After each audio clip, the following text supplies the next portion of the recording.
Hello friends, तो एक बार फिर से स्वागत है हमारी इस मेगा माइंड आर्ट्स क्लास में। तो फ्रेंड्स, जैसा कि आज पहला ये वीडियो है आपके लिए, ठीक है।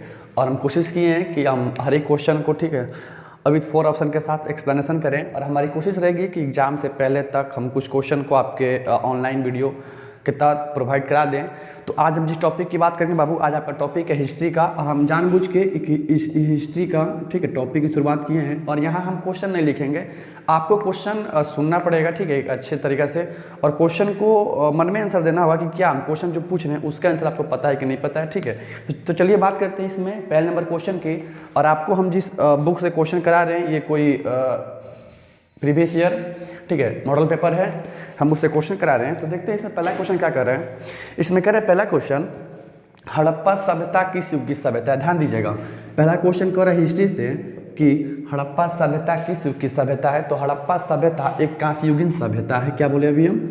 हड़प्पा सभ्यता एक कांस्य युगीन सभ्यता है, अर्थात एक कांस्य युग की सभ्यता है। और सुन लीजिएगा, हड़प्पा सभ्यता एक कांस्य युग की सभ्यता है, अर्थात कांस्य युगीन सभ्यता। ये नाम क्यों पड़ा था, ध्यान दीजिएगा। हड़प्पा सभ्यता के लोगों को सबसे पहले जिस धातु की ज्ञान हुई थी वो तांबा धातु थी। हमें क्या बोले अभी हम? हड़प्पा सभ्यता के लोगों को सबसे पहले जिस धातु की ज्ञान हुई थी वो धातु कौन थी? तांबा थी। और तांबा और उन्होंने टीना को मिलाकर क्या बना दिया? कांसा बनाया। इस तरह से ये क्वेश्चन क्या हो गया आंसर? कांस्य युगीन सभ्यता। तो आपका पहला नंबर क्वेश्चन का आंसर हो गया हड़प्पा सभ्यता किस युग की सभ्यता है। तो हड़प्पा सभ्यता एक कांस्य युगीन सभ्यता है, ध्यान दीजिएगा। और हड़प्पा की जहाँ तक बात है तो हड़प्पा की खोज 1921 में हुई थी, ठीक है। हड़प्पा की खोज 1921 में हुई थी राय बहादुर दयाराम साहनी के द्वारा। बस इतना ही क्वेश्चन इससे पूछता है। हाँ, नदी पूछ देगा कि हड़प्पा सभ्यता किस नदी के किनारे स्थित है। तो रावी नदी। कौन नदी? रावी नदी। और ये क्वेश्चन एग्जाम में बना हुआ है। तो चलिए अगला क्वेश्चन की बात करते हैं और देखते हैं इसमें अगला क्वेश्चन क्या कह रहा है। तो आपका अगला क्वेश्चन है, कांस्य सभ्यता का सबसे बड़ा नगर कौन था। देख लीजिए क्या अगला क्वेश्चन कर रहे हैं। इस कांस्य युगीन सभ्यता का, अर्थात हड़प्पा सभ्यता का सबसे बड़ा नगर कौन था। तो ध्यान दीजिएगा, जब भी आपसे क्वेश्चन पूछ दे एग्जाम में कि हड़प्पा सभ्यता का सबसे बड़ा नगर कौन था, मतलब उस हड़प्पा सभ्यता की जब खुदाई हुई तो उस हड़प्पा सभ्यता की खुदाई में जो सबसे बड़ा नगर का साक्ष्य मिला था वो नगर कौन था। तो ध्यान दीजिएगा, हड़प्पा सभ्यता का, अर्थात कांस्य युगीन सभ्यता का जो सबसे बड़ा नगर था वो आपका मोहनजोदड़ो था। कौन था? मोहनजोदड़ो था। हड़प्पा सभ्यता का सबसे बड़ा नगर कौन था? तो हड़प्पा सभ्यता का सबसे बड़ा नगर कौन था? मोहनजोदड़ो। ये क्वेश्चन पूछा हुआ है। यहाँ तक इसमें क्वेश्चन ये भी पूछा हुआ है कि, एक मिनट, क्वेश्चन पूछा हुआ है हड़प्पा सभ्यता, क्वेश्चन पूछा हुआ है मोहनजोदड़ो किस भाषा का शब्द है। तो मोहनजोदड़ो सिंधी भाषा का शब्द है। और इस मोहनजोदड़ो का जो शाब्दिक अर्थ होता है वो मृतकों का टीला होता है। ये भी क्वेश्चन पूछा हुआ है कि मृतकों का टीला किसका शाब्दिक अर्थ होता है। तो बाबू, मृतकों का टीला मोहनजोदड़ो का शाब्दिक अर्थ होता है। और ये क्वेश्चन एग्जाम में बना हुआ है। तो इस तरह से आपका क्वेश्चन नंबर 2 कर रहा है, कांस्य सभ्यता का, हड़प्पा सभ्यता का सबसे बड़ा नगर कौन है। तो हड़प्पा सभ्यता का, कांस्य सभ्यता का जो सबसे बड़ा नगर है कौन है, वो मोहनजोदड़ो है। और मोहनजोदड़ो सिंधी भाषा का शब्द है जिसका शाब्दिक अर्थ मृतकों का टीला होता है। अगर इसकी खोज के बारे में आपसे क्वेश्चन पूछ दे तो आपको कहना है मोहनजोदड़ो की खोज 1922 में, मोहनजोदड़ो की खोज 1922 में राखल दास बनर्जी के द्वारा, केवल बनर्जी को याद कीजिएगा, राखल दास बनर्जी अर्थात आर.डी. बनर्जी के द्वारा सिंधु नदी के तट पर किया गया था। इस तरह से इसका आंसर हो गया हड़प्पा सभ्यता का सबसे बड़ा जो नगर कौन था, तो वो था मोहनजोदड़ो। शाब्दिक अर्थ क्या हुआ? मृतकों का टीला। किस भाषा का शब्द है? सिंधी भाषा का शब्द है। और खोज कब हुई थी? तो 1922 में। किसने किया था? बनर्जी ने किया था। कौन सी नदी? तो सिंधु नदी। इस तरह से इसका आंसर हो गया मोहनजोदड़ो। अगला क्वेश्चन है, प्रसिद्ध ग्रंथ इंडिका। देख लीजिएगा, आपसे जब भी क्वेश्चन इंडिका के बारे में पूछेगा, मतलब आपको लगभग 5 से 10 ऐसी पुस्तकें हैं जिसको बारे में आपको 12th में पढ़ लेना है। उसमें इस पुस्तक का भी नाम आता है इंडिका। और आपको इंडिका के बारे में याद रखना होगा कि इंडिका जिस लेखक की पुस्तक है उस लेखक का नाम है मेगास्थनीज। क्या चीज? मेगास्थनीज। मेगास्थनीज। और ध्यान दीजिएगा, मेगास्थनीज जो चंद्रगुप्त मौर्य के दरबार में आया था और एक राजदूत था। ये भी क्वेश्चन पूछा हुआ है कि इंडिका किसकी रचना है, तो मेगास्थनीज की रचना है। और इंडिका किस भाषा में है, तो इंडिका अरबी भाषा में है। ये भी क्वेश्चन बना हुआ है एग्जाम में कि इंडिका किस भाषा में लिखा गया है, तो इंडिका अरबी भाषा में लिखा गया है। और मेगास्थनीज की जो पुस्तक है इंडिका, इसमें मेगास्थनीज ने भारतीय समाज को टोटल 7 वर्गों में बांटा है। ये भी क्वेश्चन एग्जाम में बना हुआ है कि मेगास्थनीज ने अपनी पुस्तक इंडिका में भारतीय समाज को कितने वर्गों में बांटा है, तो मेगास्थनीज ने अपनी पुस्तक जो इंडिका था, जिसकी भाषा अरबी थी, लिखा मेगास्थनीज ने था, 7 वर्गों में बांटा था भारतीय समाज को। यहाँ तक आपसे क्वेश्चन पूछा हुआ 12th के एग्जाम में कि मेगास्थनीज क्या था, देख लीजिएगा। देखिए, आपको लगता होगा कि अधिक से अधिक क्वेश्चन नहीं, अगर आप क्वेश्चन को अधिक से अधिक समझने का प्रयास करते हैं, उनमें और कौन कौन से क्वेश्चन बन सकते हैं, एग्जाम क्रैक आप कर सकते हैं। केवल ऑब्जेक्टिव रटने से कोई फायदा नहीं है कि बस रट लिए रावी नदी 1921 में बस हो गया। रीजन के साथ पढ़िए, हो जाएगा क्रैक एग्जाम। मेगास्थनीज क्या था, तो ये क्वेश्चन पूछा हुआ है। तो मेगास्थनीज एक क्या था, राजदूत था। ये भी क्वेश्चन पूछा हुआ है। मेगास्थनीज के बारे में इतना सारा क्वेश्चन 12th के एग्जाम में पूछा हुआ है। इंडिका किसकी पुस्तक है, मेगास्थनीज की। किस भाषा में, अरबी भाषा में है। मेगास्थनीज क्या था, राजदूत था। मेगास्थनीज ने भारतीय समाज में मेगास्थनीज ने अपनी पुस्तक इंडिका में भारतीय समाज को 7 वर्गों में बांटा था, जिसमें मतलब ठीक है ना, कर्मचारी भी था, कुछ जातियों का नाम भी मिलता है। और यहाँ तक कि ध्यान दीजिएगा, जो मेगास्थनीज था, ये किसके दरबार में आया था, तो ये चंद्रगुप्त मौर्य के दरबार में आया था। और ये क्वेश्चन बना हुआ है एग्जाम में कि मेगास्थनीज किसी के दरबार में आया था, तो चंद्रगुप्त मौर्य के दरबार में आया था। तो इस तरह से क्वेश्चन नंबर 3 का आंसर हो गया।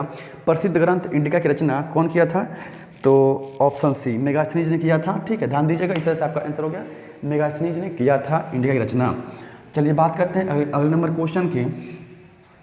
आपका अगला क्वेश्चन है, प्रयाग प्रशस्ति की रचना किसने की, देख लीजिएगा। आपसे एग्जाम में प्रयाग प्रशस्ति से लगभग 2 क्वेश्चन पूछेगा कि प्रयाग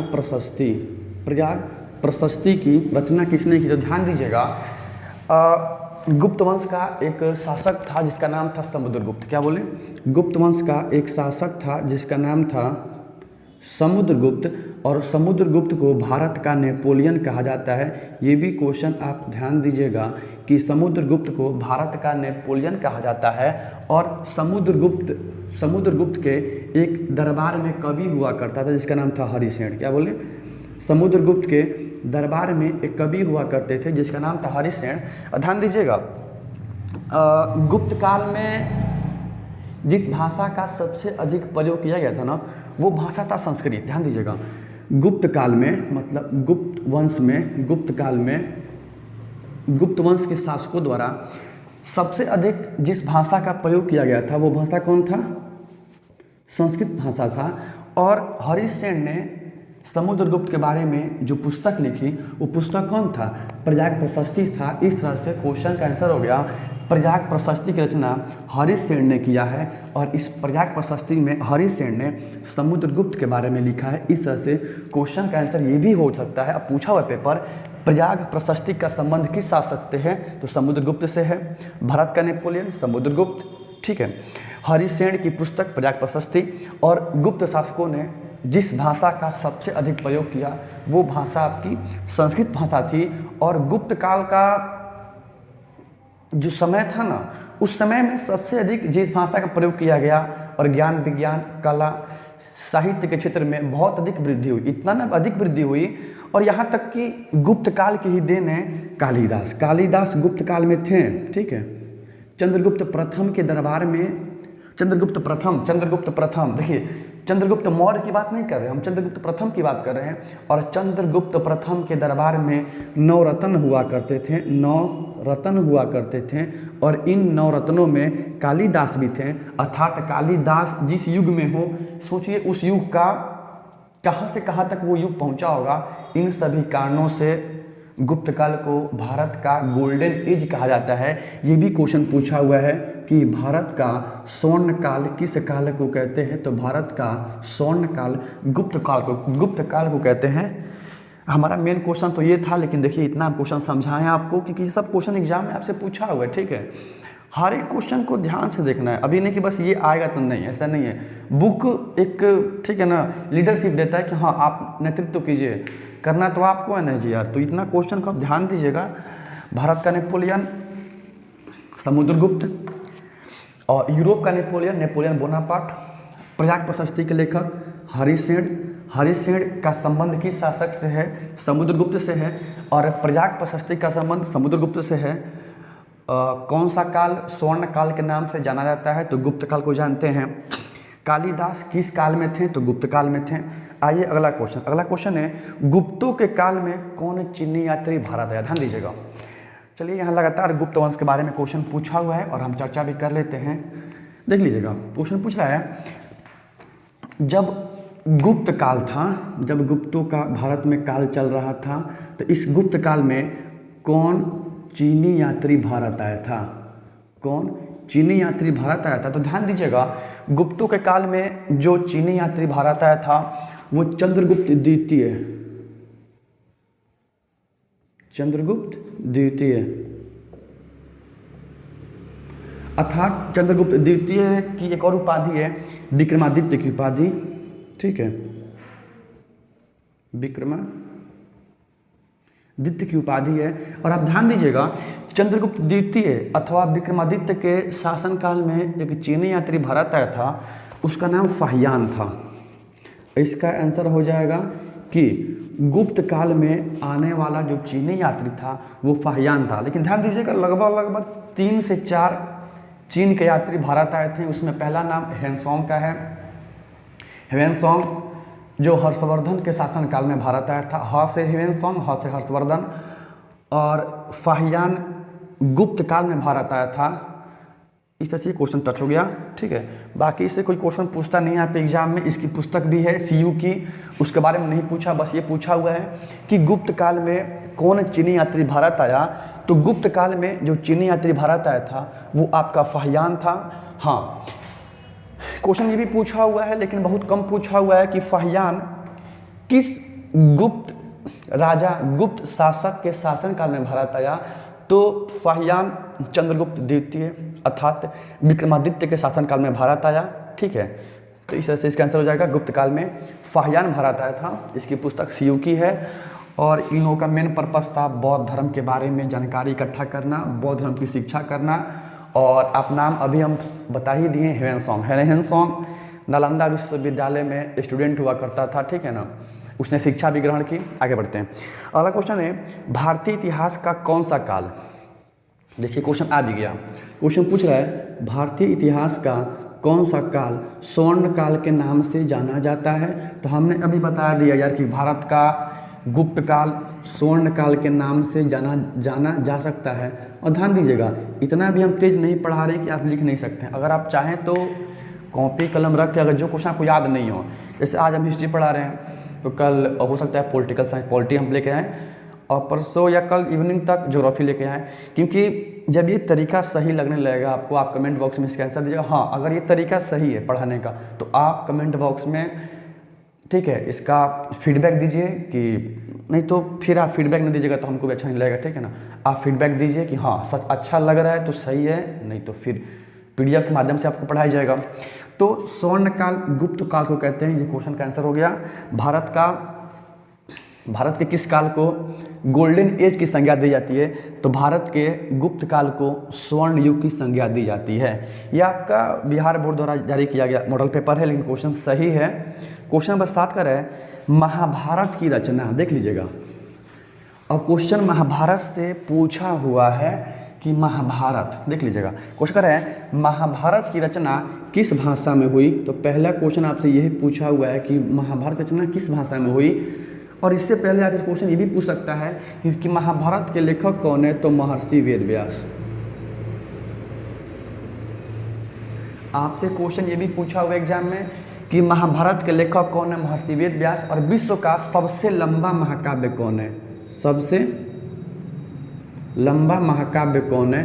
तो विश्व का सबसे लंबा महाकाव्य आपका कौन है? महाभारत है। अब महाभारत जिस भाषा में लिखा गया था आपका वो भाषा संस्कृत है।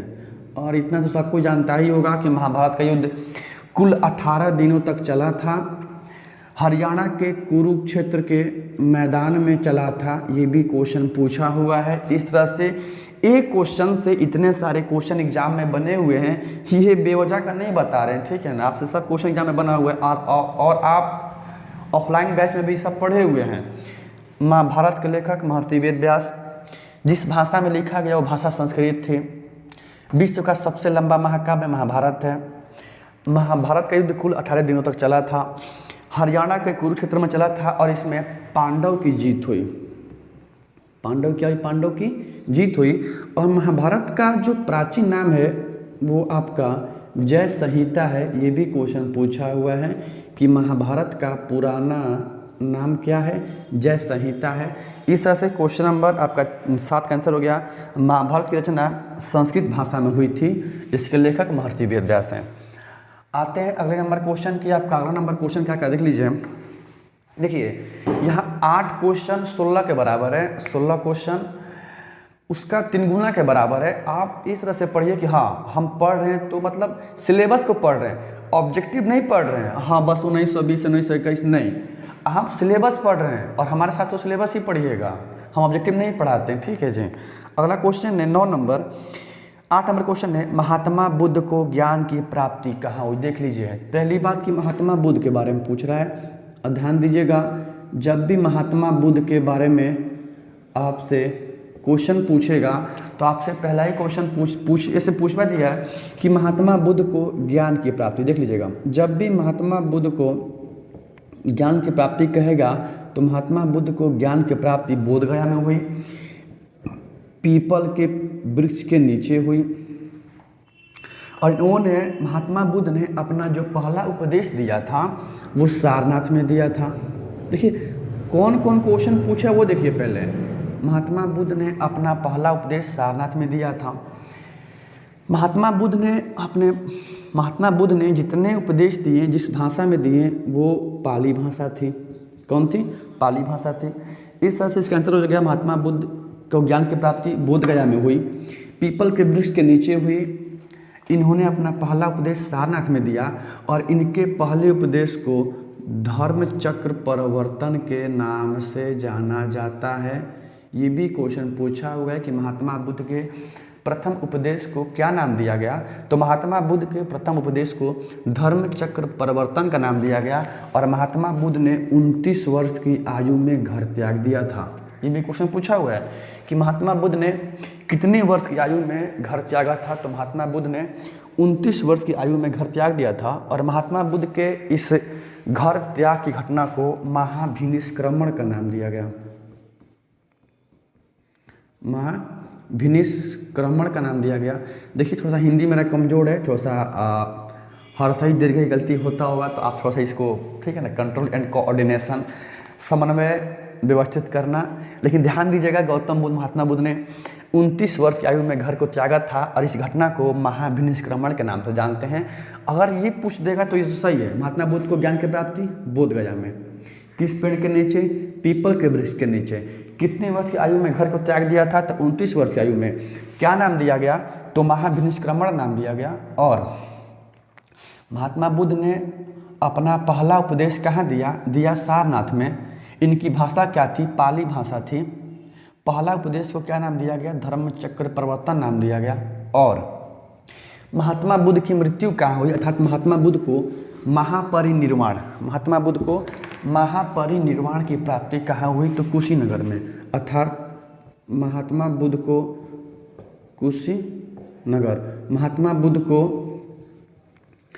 महापरिनिर्वाण अर्थात निर्वाण अर्थात मृत्यु कहाँ पे हुई? तो ये कुशीनगर में हुई और इसको महापरिनिर्वाण के नाम से जाना गया। ठीक है ना, ये क्वेश्चन एग्जाम में बना हुआ है।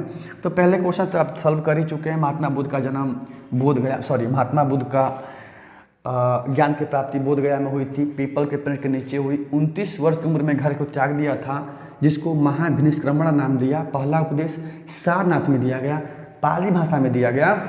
आइए अगला क्वेश्चन ध्यान दीजिएगा। बौद्ध धर्म की 2 शाखाएं थी, हीनयान महायान। ये भी क्वेश्चन पूछा हुआ है कि हीनयान और महायान का संबंध किस धर्म से है? तो हीनयान महायान का संबंध बौद्ध धर्म से है। और चौथी बौद्ध जो संगति हुई थी वो कनिष्क के शासन काल में हुई थी और इस दौरान बौद्ध धर्म 2 भागों में बट गया, हीनयान महायान। ठीक है, आगे बढ़ते हैं।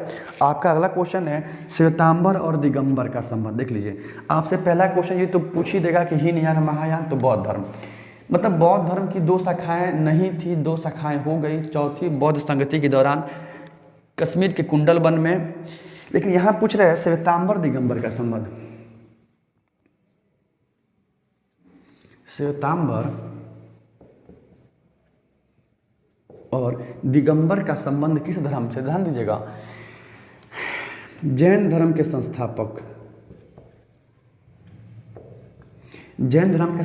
महावीर स्वामी थे और महावीर स्वामी का जन्म 540 ईसा पूर्व में हुआ था। महावीर स्वामी का जन्म 540 ईसा पूर्व में वैशाली के कुंडग्राम में हुआ था। और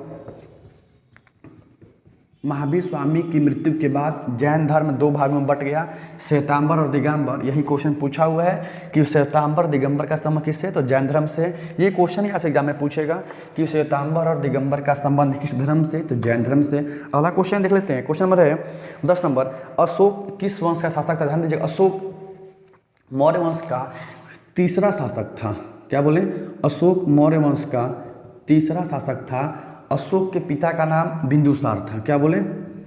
अशोक के पिता का नाम बिंदुसार था। और अशोक द्वारा कलिंग युद्ध 261 ईसा पूर्व में लड़ी गई थी, ये क्वेश्चन मिलता है। और अशोक के कलिंग युद्ध का उल्लेख अशोक के 13वां शिलालेख से मिलता है। इतने सारे क्वेश्चन पूछा हुआ है। यहाँ तक ये भी पूछा हुआ है कि तीसरी बौद्ध संगति, जो तीसरी बौद्ध संगति किसके शासनकाल में हुई थी? अशोक के शासनकाल में तीसरी बौद्ध संगति हुई थी। कहाँ पे हुई थी? तो पाटलिपुत्र में हुई थी। और आपको बताना है कमेंट बॉक्स में पाटलिपुत्र नगर की स्थापना किसने किया था, बता दीजिए। और किस नदी के संगम पर? अगर आपको वीडियो अच्छा लगता तो आप इसका कमेंट बॉक्स में आंसर दीजिए ना। हो बुड़बक कहीं क्या आप लोग भी। क्वेश्चन सिर्फ इतना ही पूछ रहे हैं आपसे, पाटलिपुत्र को किसने बसाया था, किन नदियों के संगम पर बसाया था? नदी का नाम, शासक का नाम लिख दीजिए। भाई क्वेश्चन सॉल्व हो गया। अशोक का संबंध मौर्य वंश से। किससे? अशोक का संबंध मौर्य वंश से है। अशोक के पिता का नाम बिंदुसार था। कलिंग युद्ध 261 ईसा पूर्व में लड़ा गया। और अशोक के कलिंग युद्ध का उल्लेख 13वां शिलालेख में है। और तीसरी बौद्ध संगति अशोक के शासनकाल में हुई थी, पाटलिपुत्र में हुई थी। बताइए क्वेश्चन, पाटलिपुत्र को किसने बसाया था और किस नदी के संगम पर बसाया था? आगे देखते हैं अगला क्वेश्चन। अगला क्वेश्चन है अकबरनामा की रचना किसने? देख लीजिएगा, अकबरनामा क्वेश्चन कर रहा है, अकबरनामा की रचना किसने की? अकबरनामा की रचना या आपसे वही कह देगा आइन ए अकबरी। ध्यान दीजिएगा, अकबरनामा कहेगा, आइन ए अकबरी कहेगा। इसके लेखक अबुल फजल थे। कौन थे? अबुल फजल। अकबरनामा को टोटल 3 भागों में बांटा गया है, आईने अकबरी को 5 भागों में बांटा गया है। और आईने अकबरी वाला ही क्वेश्चन आपसे एग्जाम में कई बार पूछा हुआ है कि आईने अकबरी को कितने भागों में बांटा गया है? तो आईने अकबरी को 5 भागों में बांटा गया है। और अकबरनामा और आईने अकबरी का जो लिखा था वो अबुल फजल था। अकबर के दरबार का एक बहुत बड़ा साहित्यकार था और उसके दरबार का एक दरबारी कवि था, उसने लिखा अकबरनामा आईने अकबरी को। तो आंसर होगा अबुल फजल। अगला क्वेश्चन है पानीपत का प्रथम युद्ध कब हुआ? ध्यान दीजिएगा, आपसे पानीपत का अगर युद्ध पूछे तो पानीपत हरियाणा में है। और पानीपत के युद्ध के बारे में आपको 3 क्वेश्चन याद रखना है कि पानीपत का प्रथम युद्ध कब हुआ था। ध्यान दीजिएगा, पानीपत का प्रथम युद्ध 1526 में बाबर और इब्राहिम लोदी के बीच लड़ा गया। बाबर वर्सेस इब्राहिम लोदी।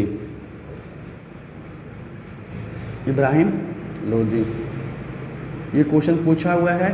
पानीपत का प्रथम युद्ध कब हुआ? तो पानीपत का प्रथम युद्ध 1526 में बाबर और इब्राहिम लोदी के बीच हुआ, जिसमें बाबर की जीत हुई, इब्राहिम लोदी की हार हुई। और यही क्वेश्चन पूछा एग्जाम में कि पानीपत का जो प्रथम युद्ध था, इस प्रथम युद्ध में किसकी हार हुई थी? तो पानीपत के प्रथम युद्ध में इब्राहिम लोदी की हार हुई थी, बाबर की जीत हुई थी। पानीपत का दूसरा युद्ध 1556 में हुआ था और 1556 में अकबर का शासन था। ध्यान दीजिएगा, 1556 में अकबर का शासन था और उसमें अकबर का वित्त मंत्री बैरम खां था। कौन था? सॉरी, अकबर का संरक्षक बैरम खां था। बैरम खां था। ध्यान दीजिएगा, पानीपत का दूसरा युद्ध के समय जो भारत का शासक था वो अकबर था और अकबर का संरक्षक कौन? अकबर का संरक्षक बैरम खां था। और बैरम खां और हेमू के बीच, क्योंकि उस समय अकबर बहुत कम उम्र का था और अपनी दादी माँ की क्या नाम है, महामंगा के प्रभाव में शासन कर रहा था, ठीक है। लेकिन अकबर का जो संरक्षक था बैरम खां, वो पूरे शासन को संभाल रहा था और 1556 में बैरम खां और हेमू के बीच पानीपत का सेकेंड वर्ल्ड हुआ और इस युद्ध में सेकेंड वार हुआ, वार वर्ल्ड नहीं बोलते, वार बोलते हैं। इस सेकेंड युद्ध में हेमू की हार हो गई, बैरम खां की जीत हुई। ये भी क्वेश्चन पूछा हुआ है, पानीपत के दूसरे युद्ध में अकबर ने किसको हराया था? हेमू को हराया था। और पानीपत के प्रथम युद्ध में बाबर ने इब्राहिम लोदी को हराया था। आइए तीसरा युद्ध के बारे में पढ़ लेते हैं। पानीपत का तीसरा युद्ध 1761 में हुआ था। बस यही क्वेश्चन पूछा हुआ है। आगे बढ़ते हैं, देख लेते हैं अगला क्वेश्चन क्या कह रहा है। अगला क्वेश्चन है, भारत का अंतिम मुगल बादशाह कौन था? ध्यान दीजिएगा, जब मुगलों के बारे में बात करेगा तो मुगलों के बारे में आपसे पहला क्वेश्चन पूछेगा मुगल वंश के बारे में कि मुगल वंश का संस्थापक कौन था? तो मुगल वंश का संस्थापक आपका बाबर था। अब बाबर ने अपनी बारे में जो ऑटोबायोग्राफी लिखी, आत्मकथा लिखी, उसका नाम था बाबरनामा। बाबरनामा था। और बाबर का जो मकबरा है वो काबुल में है, ठीक है। हाँ सही है, नहीं बिल्कुल सही है। बाबर का मकबरा काबुल में है और मुगल वंश का जो प्रथम शासक था, मुगल वंश का संस्थापक था, वो आपको बाबर था। बाबरनामा बाबर ने लिखा है। और मुगल वंश का जो अंतिम शासक था वो बहादुर शाह जफर था। सही पकड़े, बहादुर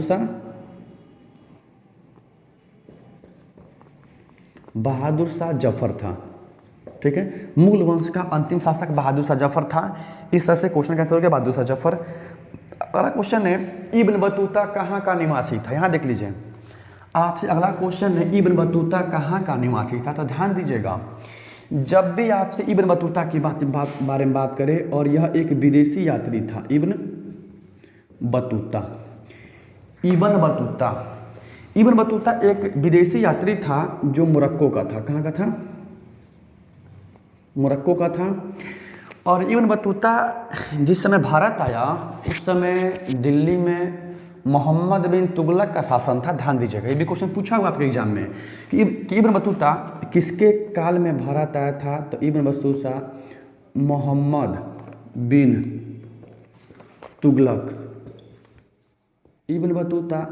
बिन तुगलक के शासनकाल में भारत आया।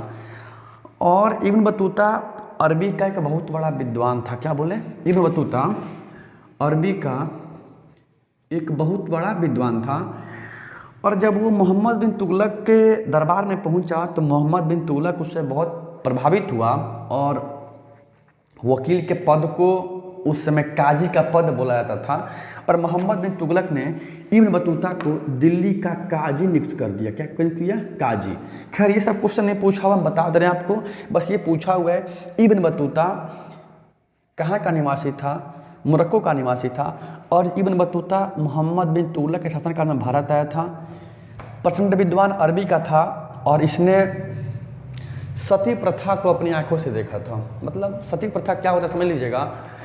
प्राचीन भारतीय इतिहास में अगर किसी पत्नी का पति मर जाता था, किसी महिला का अगर पति मर जाता था तो उस महिला को उस पति के साथ चिता में स्वयं को मतलब परित्याग करना पड़ता था उस चिता के साथ, उस पति के साथ। इसी को सती प्रथा बोला गया। अभी तो ख़त्म हो गया, ठीक है ना। राजा राम मोहन राय और लॉर्ड विलियम बेटिंग की सहायता से 1829 में सती प्रथा भारत से ख़त्म हो गया, ठीक है। और इसकी जो पुस्तक है वो रेहला है। कौन है? रेहला। ये क्वेश्चन पूछा हुआ है कि रेहला किस भाषा में लिखा गया? तो रेहला अरबी में लिखा गया है। रेहला किसने लिखा है? इब्न बतूता ने लिखा है। किस भाषा में लिखा है? अरबी में लिखा है। और इब्न बतूता मोरक्को का निवासी था। क्वेश्चन सॉल्व हो गया। अगला क्वेश्चन है, विजयनगर का महानतम शासक कौन था? देख लीजिए, इससे कौन कौन क्वेश्चन आपसे छूटा हुआ है। देखिए 15-25 क्वेश्चन ही पढ़िए, इतना पढ़िए कि बस क्वेश्चन सॉल्व हो जाए आपसे। और आज हम जिस टॉपिक की शुरुआत कर दिए हैं वो आपका टॉपिक हिस्ट्री है। कल पॉलिटी चलेगा इस मॉर्निंग में, देख लीजिएगा। अगला पे क्वेश्चन है, विजयनगर का महानतम सम्राट। कह रहे हैं विजयनगर का महानतम सम्राट। तो आपसे पहला क्वेश्चन तो यहाँ ये पूछेगा कि विजयनगर की स्थापना कब हुई? तो 1336 में। किसने किया था? तो हरिहर एवं बुक्का ने। हरिहर एवं बुक्का ने किया था। हरिहर और बुक्का जिस वंश से थे वो वंश संगम वंश था। ये भी क्वेश्चन पूछा हुआ है कि हरिहर और बुक्का किस वंश से थे? तो हरिहर और बुक्का संगम वंश से थे। क्वेश्चन पूछा, ध्यान दीजिएगा। देखिए हर एक क्वेश्चन को समझना है, जल्दबाजी नहीं, ऐसा नहीं कि बस हाँ बताएं हो गया, कोई दिक्कत नहीं है। विजयनगर की स्थापना 1336 में हुई। दक्षिण भारत मतलब दक्षिण पूरब के मतलब ऐसे, ठीक है ना। यहाँ पर एक वंश की उत्पत्ति हुई। वो वंश कौन था? तो वो वंश था विजयनगर था, साम्राज्य था। इसकी स्थापना 1336 में हुई। हरिहर और बुक्का ने की संगम वंश से थे। और विजयनगर की यात्रा पर आने वाला जो प्रथम विदेशी यात्री था वो निकोलस कॉन्टी था। ध्यान, ये भी क्वेश्चन पूछा हुआ है कि विजयनगर की यात्रा पर आने वाला प्रथम विदेशी यात्री कौन था? तो विजयनगर की यात्रा पर आने वाला प्रथम विदेशी यात्री निकोलस कॉन्टी था। और विजयनगर का जो महानतम सम्राट थे वो कृष्णदेवराय थे। आपका मेन क्वेश्चन तो ये था, लेकिन ये सारा क्वेश्चन याद करवाएं, सब क्वेश्चन पूछा हुआ एग्जाम में। कृष्णदेवराय थे। इनके बारे में ये देता है कि ये बहुत बड़े तेलुगु, तमिल मतलब 2-3 भाषाओं के सबसे बड़े विद्वान थे। और इनके दरबार में तेलुगु साहित्य के 8 बड़े दिग्गज रहते थे। इसको बोला गया अष्टदिग्गज। तेलुगु साहित्य के 8 बड़े विद्वान रहते थे इनके दरबार में, नाम पड़ गया अष्टदिग्गज। और क्वेश्चन पूछा हुआ है आपसे कि अष्टदिग्गज का संबंध किस शासक से है? अष्टदिग्गज का संबंध कृष्णदेवराय से है। विजयनगर का सबसे पावरफुल और शक्तिशाली शासक थे, महानतम शासक थे, तेलुगु साहित्य के सबसे बड़े विद्वान थे। और इनकी जो पुस्तक है उस पुस्तक का नाम है, कृष्णदेवराय का जो पुस्तक है वो पुस्तक का नाम क्या है याद नहीं आ रहा है जी, अभी तो याद था थोड़ी देर पहले। अमुक्तमाल्याद। देख लीजिए क्वेश्चन पूछा हुआ है, अमुक्तमाल्याद किसकी रचना है? तो अमुक्तमाल्याद कृष्णदेवराय की रचना है। इस तरह से क्वेश्चन सॉल्व हो गया। विजयनगर का सबसे महानतम सम्राट कृष्णदेवराय थे। इनके दरबार का 8 अष्टदिग्गज रहते थे। विजयनगर की स्थापना 1336 में हुई थी। हरिहर और बुक्का ने किया था। विजयनगर की यात्रा पर आने वाला प्रथम विदेशी यात्री निकोलस कॉन्टी था। संगम वंश से था, ठीक है, सॉरी हरिहर और बुक्का संगम वंश से थे। अगला क्वेश्चन है, गोपुरम का संबंध किससे? देख लीजिएगा क्वेश्चन इसी से है। देखिए विजयनगर के जितने भी शासक हुए ना वो मंदिर के प्रवेश के द्वार को बहुत ऊंचा बनवाया। ऐसा इसलिए बनवाया क्योंकि प्राचीन भारतीय इतिहास में और इस काल में प्रमुख रूप से इस काल में ऐसी व्यवस्था थी, जो शासक मंदिर का द्वार बहुत ऊंचा बनवाता था उसकी शक्तिशाली होने का प्रतीक क्षमता, कैपेसिटी उतनी अधिक मानी जाती थी। इसलिए गोपुरम, क्या बोले? गोपुरम। क्लास में चूहो है सबो बकरी का, स्टूडेंट के अलावा चूहो पढ़ता है सब। गोपुरम का संबंध इस तरह से इसमें दिया हुआ है, गाय से, नगर से, व्यापार से, मंदिर से। गोपुरम का संबंध मंदिर से है। और चलिए इतना क्वेश्चन आज सॉल्व किए, ठीक है। 20 क्वेश्चन तक पहुंच गए हैं। आपका 19 नंबर क्वेश्चन है, ताजमहल का निर्माण किसने कराया? तो शाहजहां ने कराया। ताजमहल आगरा में है, यमुना नदी के किनारे है।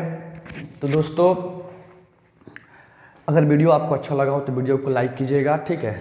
वीडियो चैनल को सब्सक्राइब कीजिएगा और वीडियो को दोस्तों में शेयर कीजिएगा, ताकि और देख लीजिए, अगर आपको वीडियो समझ में आया होगा ना तो आप हम कमेंट बॉक्स में कमेंट कीजिएगा कि हाँ वीडियो सही लगाओ, तो हम इससे और अच्छा, ठीक है ना, कंटेंट लाएंगे कल से, और यहाँ खड़ा होकर पढ़ाएंगे आपको। बस आपको क्वेश्चन सिर्फ सुनना है, हम क्वेश्चन क्या बोल रहे हैं, ठीक है ना।